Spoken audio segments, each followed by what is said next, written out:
ఇది లాన్ ఈరోజు దేవుని వాగ్దానం.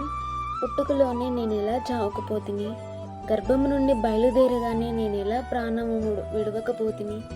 యోబు గ్రంథం 3వ అధ్యాయం 10-11 వచనాలు. నువ్వు అనుకుంటూ ఉండొచ్చు, నీ జీవితంలో ఎదురవుతున్న అనేకమైన అర్థం కాని గందరగోళమైన పరిస్థితులను బట్టి నీవు జన్మించిన రోజును శపించుకుంటూ మాటిమాటికి చావును కోరుకుంటున్నావేమో కదా. నీవు ఎందుకు పుట్టావో నీకు తెలియకపోవచ్చు, కానీ నిన్ను ఎందుకు పుట్టించాడో నీ సృష్టికర్త అయిన దేవునికి బాగా తెలుసు. నిన్ను బాగా నిరుత్సాహపరిచి నీ జీవితాన్ని పగలగొట్టాలని అపవాది అనుకుంటుంటే, పగిలిన పాత్రగా ఉన్న నిన్ను తన ఆత్మతో నింపి అనేక మందికి ఆశీర్వాదకరంగా చేయాలని ప్రభువు నిన్ను కోరుకుంటున్నాడు. నిన్ను ఎవరు ప్రేమించినా లేకున్నా ప్రభువు నిన్ను ప్రేమిస్తున్నాడు. విలువబెట్టి నిన్ను కొనుక్కున్నాడు.